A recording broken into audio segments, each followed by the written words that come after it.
समंदर अगर शराब होते तो सोचो कितने बवाल होते। ये दिल अगर बेनकाब होते तो सोचो कितने बवाल होते। हम तो अच्छे थे पर दुनिया ने हमेशा समझा बुरा। हम अगर सच में खराब होते तो सोचो कितने बवाल होते। आज ये लाइनें इसलिए याद आई क्योंकि आज का हमारा एस्ट्रोलॉजी का टॉपिक ही कुछ ऐसा है। आज हम बताएंगे आपको कि अपनी कुंडली से या किसी की भी कुंडली से आप कैसे ये जान जाते हो कि इसकी पब्लिक इमेज क्या है। लोग इसे अच्छा समझ रहे हैं, बुरा समझ रहे हैं, ढोंगी समझ रहे हैं, विद्वान समझ रहे हैं, लूजर समझ रहे हैं या विनर समझ रहे हैं। आपको बाकी के लोग किस तरह से देखते हैं अपनी खुद की कुंडली से आप जान सकते हैं। तो अपनी खुद की कुंडली कैसे देखें सीरीज का ये अगला वीडियो है, जहां पर हम आरूढ़ लग्न की बात करेंगे। इसे आरूढ़ लग्न भी कहते हैं, आरुध्य लग्न भी कहते हैं। आप इनमें से कोई भी नाम जो आपका फेवरेट हो आप वो चूज कर सकते हैं। हर बार की तरह इस बार भी अगर आपको अपनी खुद की कुंडली देखनी है तो सबसे बड़ा हथियार आपके पास होना चाहिए और वो है आपकी खुद की कुंडली। ऑनलाइन बहुत सारे फ्री सॉफ्टवेयर अवेलेबल हैं, आप उनमें से किसी पे भी जाकर अपनी बर्थ डिटेल्स डाल सकते हैं और अपनी लग्न कुंडली लेकर वापस इस वीडियो में आ सकते हैं। आप में से ऑलरेडी कई लोगों के पास होगा तो वो अपनी लग्न कुंडली खोल लें और अपने यार दोस्तों की भी खोल लें, रिश्तेदारों की भी खोल लें, तो आपको समझ में आ जाएगा आज सबकी पोल धीरे धीरे खुलने वाली है। अब मैं मानता हूं कि आपके पास अपना हॉरोस्कोप होगा तो आप अपनी स्क्रीन पर देख सकते हैं कि कुंडली कुछ इस तरह से दिखती है जिसे आप लग्न कुंडली बोलते हो। लग्न कुंडली ये हमेशा हम सबका फर्स्ट हाउस होता है। This is always our first house. चाहे मैं हूं, चाहे आप हो, चाहे कोई भी हो, ये हमेशा फर्स्ट हाउस रहेगा और एंटी क्लॉकवाइज चीज़ें यहाँ पे इंक्रीज होंगी। यानी कि ये फर्स्ट है तो ये सेकंड है, third, fourth, fifth, six, seventh, eighth, ninth, 10th, 11th, 12th, इस तरह से ये हाउसेज डिसाइड होते हैं और ये हमेशा फिक्स रहते हैं। हर किसी की कुंडली में ये बिल्कुल एक जैसे होते हैं। चेंज क्या होता है, आपको अपनी कुंडली में डिफरेंट ये लग सकता है कि यहाँ पर नंबर कुछ अलग लिखा है। यहाँ पे हो सकता है 7 नंबर लिखा हो, 8 नंबर लिखा हो सकता है यहाँ पे 10 नंबर लिखा हो सकता है आपका 5 नंबर लिखा हो, कोई भी नंबर यहाँ पर लिखा हुआ हो सकता है 1 से लेकर 12 के बीच में। ये नंबर दोस्तों राशियों के नंबर होते हैं। तो इसे कैसे कहा जाएगा, फर्स्ट हाउस में 5 नंबर की राशि है, इसे इस तरह से देखा जाएगा। अब आपको अगर ये पता करना हो कि 5 नंबर की राशि कौन सी होती है या 3 नंबर की राशि कौन सी होती है, तो यहाँ पर आप देख सकते हो कि मैंने पूरा एक चार्ट बनाकर आपके लिए रखा है जहाँ पर नंबर लिखे हुए हैं और उस राशि का नाम हिंदी इंग्लिश में लिखा हुआ है।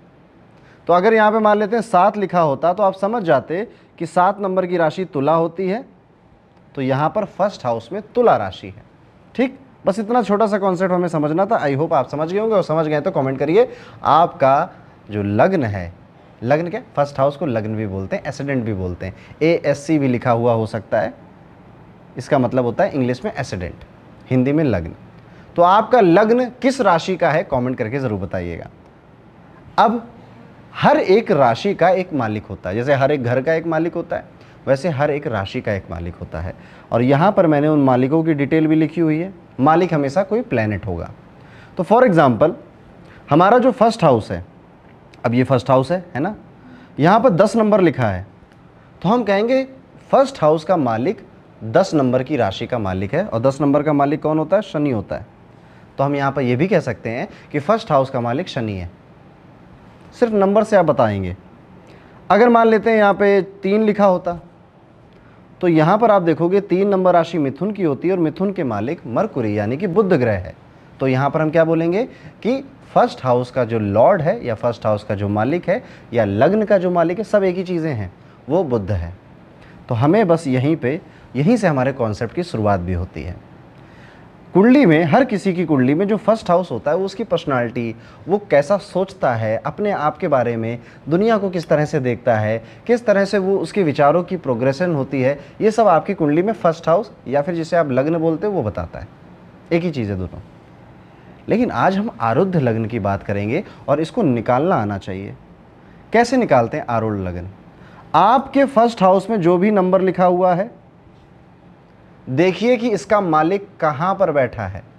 तो जैसे 4 नंबर के मालिक होते हैं चंद्रमा, ये लिखा हुआ है सामने, सारी चीज़ें स्क्रीन के सामने, इसलिए आपको कहीं भटकने की ज़रूरत नहीं है। मान लेते हैं कि ये चंद्रमा बैठा हुआ था यहाँ पे। अब आपको गिनती गिननी है फर्स्ट हाउस से कि 1 2 3। चंद्रमा फर्स्ट हाउस से 3 कदम दूर बैठा था। अब इतने ही कदम चंद्रमा से आगे भी गिनिए, 1 2 3। तो ये जो 5th हाउस है दोस्तों, कैसे पता चला? ये देखिए 5th हाउस होता है ये हो जाएगा आपका आरूढ़ लग्न, आरूढ़ लग्न जो भी बोल लीजिए। एक बार और करके देखते हैं। लेट्स सपोज मानते हैं कि फर्स्ट हाउस में 9 नंबर लिखा था। अब 9 नंबर के मालिक होते हैं जुपिटर, जुपिटर बैठे थे यहाँ पे, तो हम गिनती करेंगे 1 2 3 4 5 6 7 8 9 10 11 12। अब 12 गिनती में जुपिटर मिले हैं, जुपिटर देव, गुरुदेव, तो अब गुरुदेव से फिर से 12 गिनना पड़ेगा। चलिए अब मैं कलम का बदल देता हूँ, इंक बदल देता हूँ। तो जुपिटर से 12 गिनना है, 1 2 3 4 5 6 7 8 9 10 11 12। अब 11th हाउस, ये देखिए 11th हाउस होता है, ये हो जाएगा आपका आरूढ़ लग्न। तो आप सभी लोग अपना आरूढ़ लग्न निकालना शुरू कर दीजिए, अपना भी निकालिए, अपने रिश्तेदारों का भी निकालिए। लेकिन इसमें एक अपवाद भी है, बस एक छोटा सा अपवाद है कि आपका आरूढ़ लग्न कभी भी आपका फर्स्ट हाउस या फिर आपका 7th हाउस नहीं होगा। मतलब इसका क्या मतलब है, चलो समझते हैं। For example let's suppose 9 number लिखा था और 9 नंबर का मालिक यहीं पे बैठ जाता, तो अब अपवाद हो गया। अब इस केस में क्या करना है, अगर आपके फर्स्ट हाउस का लॉर्ड फर्स्ट हाउस में ही बैठा है तो आप 10th हाउस को अपना आरूढ़ लगना मान लीजिए कि ये 10th हाउस मेरा आरूढ़ लगना है। एक अपवाद और है कि आपके फर्स्ट हाउस का लॉर्ड 4th हाउस में अगर बैठा है, मान लेते हैं यहाँ पे मंगल बैठे थे क्योंकि वो 8 नंबर के मालिक हैं। अब उसके यहाँ से 1 2 3 4 गिना, अब मंगल से 4 गिनोगे तो 1 2 3 4 7th हाउस भी कभी आपका आरूढ़ लगना नहीं होगा। तो अगर 7th हाउस आपका आरूढ़ लगना आ रहा है तो इस बेस पे आपको क्या करना है, आपको 4th हाउस को अपना आरूढ़ लगना मान लेना है। तो फर्स्ट में 10th को मान लेना है और 7th में 4th हाउस को अपना आरूढ़ लगना मान लेना है।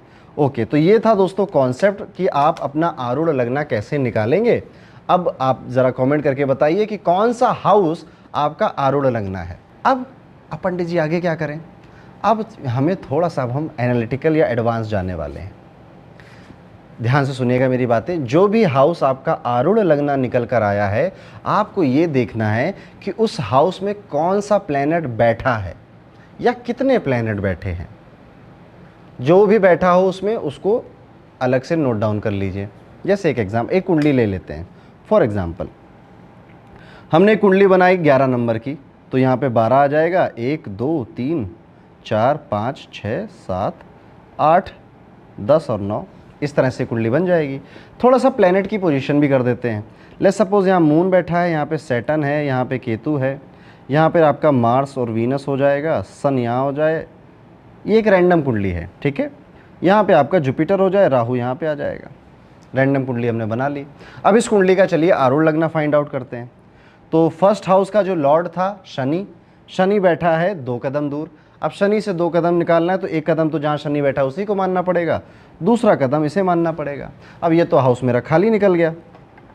अब हर किसी का खाली नहीं निकलेगा, किसी किसी का खाली भी निकलेगा।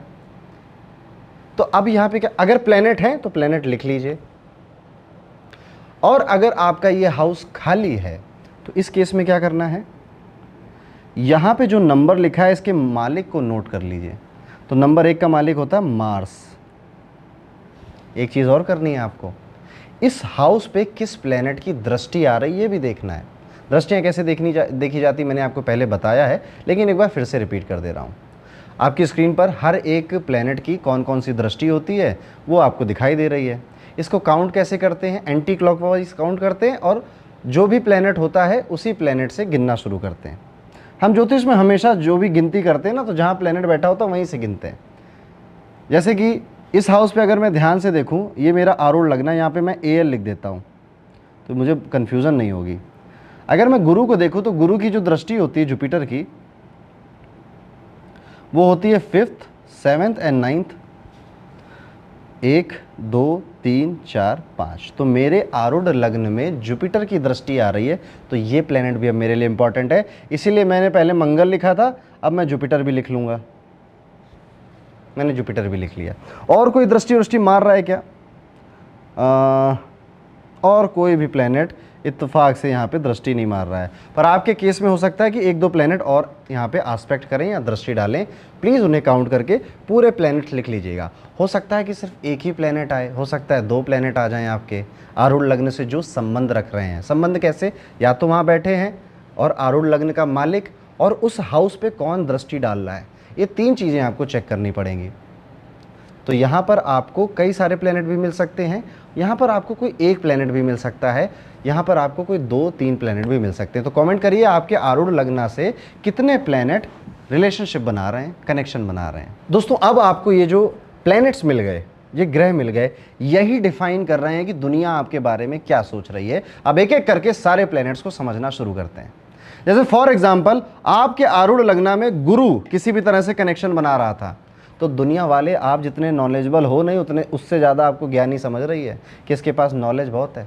आप जितना धर्म को मानते नहीं हो उससे ज़्यादा दुनिया आपको समझ रही है कि आप रिलीजियस हो, स्पिरिचुअल हो। तो आपका जो पब्लिक में एक ऑरा बना है ना, वो एक नॉलेजेबल इंसान का ऑरा बना है। अब पता नहीं आप हो भी सकते हो नॉलेजेबल, नहीं भी हो सकते हो, लेकिन दुनिया आपको ऐसे ही देख रही है कि यार ये व्यक्ति बुद्धिमान है, नॉलेज, क्योंकि जुपिटर ज्ञान को रिप्रेजेंट करता है। तो लोगों को लगता है यार कितना ज्ञानी है ये। हो सकता है ठन ठन गोपाल हो, कुछ ना आता हो आपको, पर परसेप्शन ऐसा बना हुआ है ना। जैसे यूपी में हमारे कहते हैं भौकाल टाइट है हमारा, तो भौकाल इनका टाइट रहता है नॉलेज के मामले में। जुपिटर प्रॉस्पेरिटी को भी दिखाता है, तो दुनिया ये भी समझेगी कि आप बड़े यार प्रॉस्पर हो, अच्छे घर से हो और आपकी समृद्धि अच्छी है। भले घर में 1 पैसा ना हो, किराया अगले महीने कैसा जाएगा नहीं पता आपको, बट दुनिया ये सोचेगी आपके बारे में। अगर जुपिटर आपके आरूढ़ लग्न से कनेक्शन बना रहा है, अगर आपके आरूढ़ लग्न से मंगल कनेक्शन बना रहा है, तो दुनिया समझे कि यार ये बहुत काम करता है, बहुत मेहनती है, ये काम ही करता रहता है दिन भर, सुबह से शाम बिजी रहता है। क्योंकि मंगल एनर्जी का प्लेनेट है, तो दुनिया क्या सोच रही है कि आप बहुत एनर्जेटिक हैं, काम करते रहते हैं, जबकि आप सोफे पे बोरी के सामान क्या पता पड़े हो सकता है कि सच में भी ये बात हो, पर वो तो हमें नहीं पता। लेकिन दुनिया क्या सोच रही है वो आज हम बता रहे हैं आपको। दुनिया ये भी समझ सकती है कि यार ये this person is very dangerous also, गुस्से वाला है, एंग्री है, ईगोइस्टिक है, घमंडी है। तो दुनिया मंगल जैसा प्लेनेट है वैसा आपके बारे में सोच सकती है। और क्या क्या हो सकता है? लेट्स सपोज आपका आरूढ़ लग्न वीनस है, मतलब और भी प्लेनेट होंगे, मैं एक एक करके सारे बता रहा हूँ और एंड में कैसे कंक्लूड करना है वो भी समझाऊंगा आपको। क्या पता आपके आरूढ़ लग्न में वीनस बैठा हो, वीनस उसका मालिक हो, या वीनस उस पर दृष्टि डाल रहा हो, कैसे भी कनेक्ट हो सकता है, 3 तरीके हैं। तो दुनिया आपको पैसे वाला समझ रही है, दुनिया समझ रही है कि आपके पास बहुत पैसा है, दुनिया ये भी समझ रही है कि आप ना समृद्धवान हैं, दुनिया ये भी समझ रही है कि आप बड़े अट्रैक्टिव हैं, आपसे बात करके उनको अच्छा लगेगा। दुनिया को कुल मिला के ये लग रहा है कि आपके पास सब तरह के सुख साधन समृद्धि भरी हुई है। अब ज़रूरी नहीं है कि सच हो। कई बार जो लोग महंगी महंगी गाड़ियों से उतरते हैं ना, उनका सब कुछ गिरवी रखा होता है। मेरे पास तो आते रहते हैं तो समझ में आ जाता है कि व्हाट्सएप पे डीपी लगी है कि यॉट में वाइन का ग्लास है, बढ़िया पीछे बैकग्राउंड है, और पंडित जी कैसे होगा क्या होगा कुछ नहीं पता, सब गिरवी रख दिया, ये हालत है। तो समाज क्या सोच रहा है, दुनिया क्या सोच रही है आपके बारे में, that is a different issue. और आप सच में क्या हो, बिल्कुल डिफरेंट बात हो सकती है। तो जिनका वीनस है ना, वो जितना पैसा दिखा रहे हैं ना, कभी उसमें मत आ जाना क्या ये तो बहुत पैसे वाले हैं। ज़रूरी नहीं है कि उनके पास उतना पैसा हो, आपको ऐसा लगेगा। आपके बारे में अगर आपका है तो आपके बारे में दुनिया ये सोचेगी। साथ ही साथ वीनस शुक्र के बारे में ये भी कहा जाता है कि लोग ये भी सोचते हैं कि ये बहुत अच्छे से बात करते हैं, बहुत सॉफ्ट स्पोकन है। लेकिन ये भी दुनिया सोचती है कि ये ना अपोजिट जेंडर के प्रति अट्रैक्ट जल्दी हो जाता है। ये भी आपकी इमेज बनी है कि उसे क्या कहते हैं, अगर गांव की भाषा में कहे कि इसकी पतलून ढीली है। दुनिया ये भी सोच सकती है आपके बारे में, क्योंकि वीनस कहीं ना कहीं रोमांस को, प्यार को, अट्रैक्शन को, वुमेन को रिप्रेजेंट करता है। तो दुनिया ये भी सोच सकती है आपके बारे में। अब मान लेते हैं सूर्य आपके आरूढ़ लग्न में या तो बैठा है, या उसका मालिक है, या दृष्टि डाल रहा है। तो सूर्य जब है तो दुनिया आपको समझेगी कि आप प्रतिष्ठावान हैं, आपकी बहुत सम्मान है, आप बहुत रॉयल नेचर के हैं, आपका अंदर ना बहुत पावर है, आप बड़े लीडर, बहुत अच्छे लीडर, कमाल के लीडर हैं। ईगोस्टिक है कि सूर्य भी ईगो को रिप्रेजेंट करता है। तो दुनिया आपको ऐसा किंग देखेगी, ऐसा राजा। Sun is a king of all planet, तो दुनिया भी आपको ऐसा रॉयल देख रही है। और क्या, और कौन सा प्लैनेट बैठा? लेट्स सपोज चंद्रमा बैठा है, तो दुनिया आपको बहुत caring, emotional, Moody, over thinker, बहुत जल्दी चिंता करने वाला, स्ट्रेस ले लेने वाला, इस तरह से सोचेगी। बहुत क्यूट, बहुत प्यारा, एक गुड अच्छा लिसनर, एक बहुत अच्छा दोस्त जिसके साथ हम अपनी बातें शेयर कर सकते हैं, इस तरह का आपका परसेप्शन बनेगा। अब चंद्रमा और कौन सा प्लेनेट बटा, हमने सूर्य की बात करी, चंद्रमा की बात करी, मंगल की बात करी, शुक्र की बात करी, गुरु की बात करी। अभी हमारे प्लेनेट आए हैं शनिदेव। शनिदेव, अगर शनि आपके आरूढ़ लग्न में बैठा है, मालिक है या दृष्टि डाल रहा है, तो दुनिया आपको ना लेट लतीफ़ समझ सकती है। दुनिया ये समझ सकती है कि आपके पास ना बहुत ज़्यादा रिसोर्सेज हैं, आपसे इन्फॉर्मेशन ली जा सकती है कि भाई बताओ यार 50,000 में कौन सा मोबाइल आता है, 5 लाख में कौन सी गाड़ी आती है, भाई यार बताओ यार दहेज लेना ठीक बात है या नहीं। तो दुनिया अपने डिसीजन आपसे पूछ के लेने, और आपको ऐसा लग रहा है कि आपके पास बड़ी एक्सपीरियंस है। ये लोगों के मन में आपके लिए परसेप्शन हो सकता है, लेकिन ये भी परसेप्शन है कि भाई मैं 5 मिनट में आया, तो दुनिया को ये भी पता है इसने अगर 5 मिनट बोला है तो आएगा 1 घंटे बाद, थोड़ा लेट लतीफ़ है। दुनिया आपको ये भी बोल सकती है कि यार ये इंसान ना कभी किसी के साथ गलत, शनि न्याय के देवता है, तो आपके बारे में ये हो सकता है कि ये न्याय करेगी, आपको मल्टी टैलेंटेड समझेगी, आपको मल्टीटास्कर समझेगी, आपको फाइनेंस में सोचेगी कि यार इसको स्टॉक की मार्केट की नॉलेज बहुत होगी, फाइनेंस की नॉलेज बहुत होगी, जबकि आपको कुछ ना पता हो, ये भी हो सकता है। आपने एक वीडियो ना देखा हो शेयर मार्केट के ऊपर, या पता शेयर मार्केट स्पेलिंग ना पता, लेकिन दुनिया को लगेगा कि भैया को फाइनेंस के बारे में, इंश्योरेंस के बारे में बड़ी नॉलेज है, इनसे एक बार पूछ के सलाह ले लेते हैं। This is the perception of word about you. अब हो सकता है कि बुध हो आपका आरूढ़ लग्न में मरकुरी बुध एक छोटा बच्चा है, टीनेजर है, तो दुनिया आपको यंग, एंजॉयमेंट करने वाला, यारों का यार, हंसने खेलने वाला, रिस्क लेने वाला, बिजनेस के बारे में सोचने वाला, बिजनेस स्किल में बहुत अच्छा, बोलने में बहुत अच्छा, कम्युनिकेशन स्किल्स में बहुत माहिर, इस तरह का व्यक्ति समझेगी। दुनिया आपको सुपरस्टिशियस भी समझ सकती है, वहमी भी समझ सकती है, बड़बोला भी समझ सकती है, ये बहुत बोलता है, बहुत बोलता है ये, क्योंकि मरकुरी कम्युनिकेशन, वाणी का देवता है ना, तो लोग यूजुअली बहुत बोलते हैं, तारीफ बहुत करते हैं, तो दुनिया समझेगी कि थोड़ा सा ज़्यादा बोल देता है, छोटी चीज़ को लंबा एक्सप्लेन करता है, लेकिन इंटेलिजेंट है, समझदार है, चालाक है। चालाक भी समझ सकती है बुद्ध से, क्योंकि बुद्ध चालाकी को ही रिप्रेजेंट करता है ज्योतिष के अंदर। तो अब ये बुद्ध हो गया। अब राहु हो सकता है, राहु क्या पता बैठा हो या दृष्टि डाल रहा हो। दृष्टि कैसे काउंट करनी मैंने सिखाया आपको।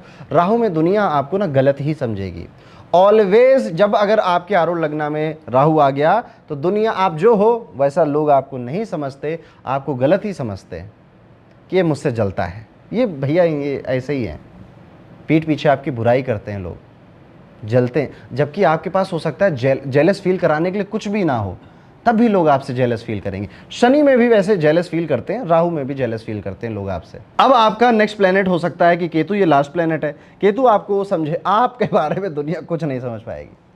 आप जिससे जो, अगर आपके अलग अलग ग्रुप है ना, तो अलग अलग ग्रुप आपके बारे में अलग अलग सोच रहे हैं, because Ketu is a number या इज़ अ प्लेनेट जो कि कन्फ्यूज़न वाला प्लेनेट है, जो कन्फ्यूज़न, धुआं क्रिएट करता है। तो कुछ लोग आपको समझेंगे कि यार ये बहुत हेल्प करता है यार, इससे मदद मांगने जाओ तो ये मदद करके ही मानेगा। कुछ लोग आपको भगवान की तरह देखेंगे कि अगर कोई काम नया शुरू कर रहे हो तो इनकी ब्लेसिंग ले लो, इनसे एक बार राय मशवरा कर लो, इनसे पूछ लो, इनका आशीर्वाद ले लो। कुछ लोग कहेंगे इसे कुछ नहीं आता, बेवकूफ़ है, हर एक चीज़ को 2-2 घंटे लगा के समझता, बड़ा स्लो है। तो केतु में क्या है कि आपकी जो परसेप्शन है दुनिया के मामले में, वो एज आ ब्लेसिंग दे दो तो इनकी ब्लेसिंग लग जाती है, बहुत रिलीजियस हैं, पढ़ने वाले हैं, बहुत क्यूरियस इंसान हैं, इस तरह की इमेज भी हो सकती है। और उल्टा ऐसी भी इमेज हो सकती है कि यार इनके कुछ होता नहीं है, ये बेकार आदमी है और इनको ना कुछ आता नहीं है, बहुत कंफ्यूज रहते हैं, कोई फैसला खुद से नहीं ले पाते हैं, और इनको कोई फैसला लेना होता है तो दूसरों से पूछते हैं। Now coming to the question कि आप ये सोच सकते हो कि मेरे तो कई मल्टीपल प्लैनेट हैं, तब क्या होगा? अगर आपके मल्टीपल प्लैनेट हैं साथ में, तो ये सारी चीज़ें जो मैंने बताई हैं, लेट्स सपोज आपका राहु भी था, सूर्य भी था, तो दोनों चीज़ें आपके साथ होंगी। और आपको पता है कि कौन सा ग्रुप मुझे ऐसा समझ रहा है, कौन सा ग्रुप मुझे ऐसा समझ रहा है। पर याद रखिए, आरूढ़ लग्न हमेशा आपकी सामाजिक छवि होती है। बहुत कम लोग होते हैं जिनकी सामाजिक छवि भी वही है और एक्चुअल में भी वो वही है। ये इस दुनिया का खेल है, क्योंकि एज अ पर्सन भी ना हम कुछ और ही बनना चाहते हैं और कुछ और ही दुनिया को दिखाते हैं। कई लोगों को आप जानते होंगे, देखते होंगे, जिनका पूरा व्यापार, जिनका पूरा काम उनकी छवि पर ही निर्भर है। तो कई सारे लोग वो बनकर दिखाते हैं आपके सामने जो वो खुद में एक्चुअल में नहीं है। लेकिन आज का कॉन्सेप्ट अगर आप समझे होगे तो आप उनकी पोल खोल दोगे। तो दोस्तों, आपने कितना रिलेट किया मुझे कमेंट करके ज़रूर बताइएगा। आपके आरूढ़ लग्न में कौन कौन से प्लैनेट इन्फ्लुएंस कर रहे हैं, ये भी कमेंट करके ज़रूर बताइएगा। और याद रखिएगा, आरूढ़ लग्न का कॉन्सेप्ट बहुत बड़ा है, आज हमने सिर्फ उसका एक पहलू देखा है। तो अगर आप इस वीडियो को लाइक करोगे और अपना फीडबैक दोगे तो मुझे मोटिवेशन मिलेगा कि हम ऐसे ही इंटरेस्टिंग छुपे हुए ज्योतिष के रहस्यों को लेकर आएँ और उसे सिंपल लेमैन लैंग्वेज में आपको समझाएं। ज़रूर बताइएगा कमेंट करके, चैनल को सब्सक्राइब जरूर करिए। मिलता हूँ आपसे अगले वीडियो में, तब तक के लिए राधे राधे।